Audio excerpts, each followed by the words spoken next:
Why did the United States trust Israel with the F-35, its most advanced stealth fighter? And what does that decision mean for modern warfare? The moment the first F-35 Lightning II touched down on Israeli soil, it marked far more than a routine delivery of military hardware. It was a strategic statement, a technological gamble, and a political signal sent across the Middle East and beyond.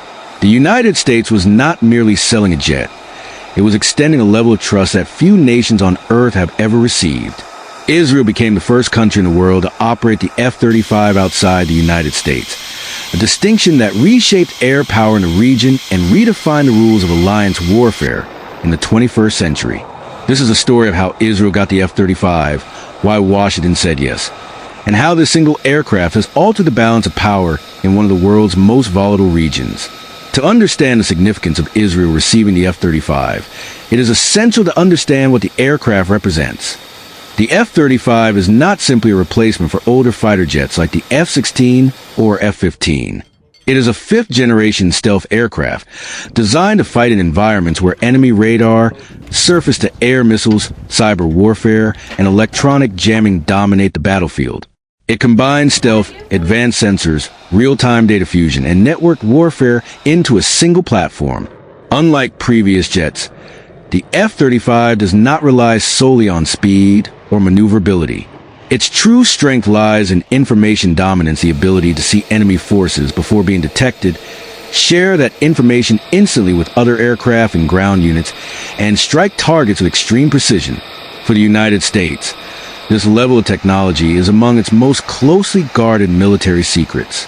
Allowing another country to operate it, especially in a region riddled with espionage, proxy conflicts, and rival powers, was a decision that carried enormous risk. Why Israel? The question many analysts asked was simple. Why Israel and not another U.S. ally? The answer lies in decades of military cooperation and a policy known as qualitative military edge. Since the 1970s, U.S. law has required Washington to ensure that Israel maintains a technological advantage over potential adversaries in the Middle East. This does not mean Israel has the largest military, but that it has the most advanced capabilities. Israel also has a long track record of effectively operating American aircraft. From the F-4 Phantom to the F-15 and F-16, Israeli pilots and engineers demonstrated an ability to integrate U.S. technology, maintain it under combat conditions, and use it decisively. Trust played a critical role. U.S. defense planners viewed Israel as a stable, reliable partner with strict security protocols. While other allies also sought access to the F-35, Israel's intelligence cooperation, battlefield experience, and strategic alignment with Washington made it a unique case. Becoming the first, Israel and the F-35i Adir in 2016, Israel officially received its first F-35s. The aircraft was designated the F-35i Adir, meaning mighty in Hebrew, while based on the standard F-35A variant.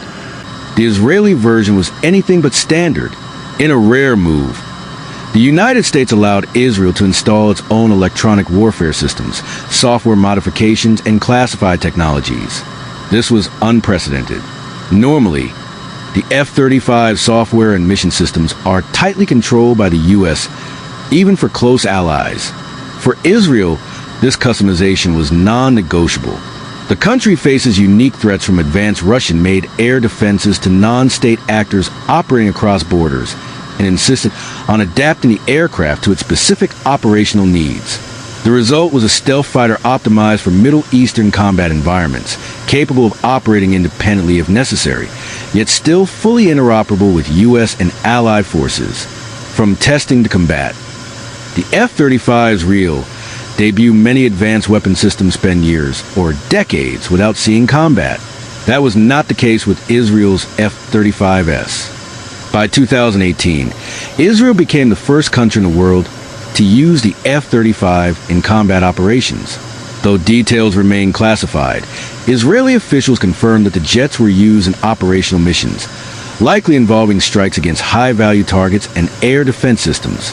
This combat debut was closely watched by militaries around the globe. The F-35 was no longer a theoretical platform. It was a proven weapon in real-world conditions. For the United States, this was invaluable. Israel's operational experience provided feedback on how the aircraft perform against modern threats, shaping upgrades and tactics across the entire F-35 program. Deterrence from the shadows, one of the F-35's most powerful effects, is something it does without ever firing a weapon. Deterrence. Stealth aircraft change the psychology of warfare. Adversaries cannot be certain when, or if they are being watched. Radar systems designed to track older jets struggle to detect the F-35, forcing enemies to rethink their air defense strategies. In the Middle East, this uncertainty matters. The presence of Israeli F-35s complicates planning for hostile states and armed groups alike. Air defense networks must assume they are vulnerable. Command centers must consider the possibility of sudden precision strikes, and military movements become riskier. This deterrent effect aligns directly with U.S. strategic goals, maintaining regional stability while avoiding large-scale direct military involvement. The money question: did the U.S. give Israel the F-35? The word "give" often appears in headlines, but the reality is more nuanced. Israel purchases the F-35 using U.S. military aid, primarily through grants provided under long-term defense agreements. These funds are earmarked for American weapon systems, meaning the money ultimately flows back into the U.S. defense industry. In practical terms, this arrangement allows Israel to acquire cutting-edge technology without crippling its economy, while the United States strengthens its defense sector and ensures its closest ally remains militarily superior in the region. It is a strategic investment, not a handout. Regional reactions and global consequences. Israel's acquisition of the F-35 did not go unnoticed. Regional rivals expressed concern, viewing the jet as a symbol of overwhelming technological imbalance. Some sought advanced air defenses. Others turned to alternative strategies, such as drones, cyber warfare, and missile saturation tactics. Globally, Israel's early use of the F-35 influenced how other countries perceive the aircraft. For potential buyers, it validated the jet's combat credibility. For adversaries, it accelerated efforts to develop counter-stealth technologies. The decision also set a precedent. After Israel, other U.S. allies such as Japan, South Korea, and European NATO members expanded their own F-35 programs, reshaping air power alliances worldwide. The future of Israel's F-35 fleet. Israel continues to expand its F-35 fleet, integrating the aircraft deeper into its Air Force doctrine. Future plans include enhanced networking with drones, improved long-range strike capabilities, and further customization to counter evolving threats. For the United States, Israel remains a crucial testing ground, a partner that uses American technology at the sharpest edge of conflict, providing lessons that no simulation can replicate. A jet that changed the rules. So why did the United States give Israel the F-35? Because the aircraft represents more than stealth and firepower. It represents trust, shared strategy, and a belief that technological superiority can prevent wars as much as it can win them. In granting Israel access to its most advanced fighter jet, Washington made a calculated choice: that empowering a trusted ally would help shape a more predictable, if not always peaceful, regional balance. And in the skies of the Middle East, the silent presence of the F-35 continues to answer that opening question every day, not with words, but with dominance.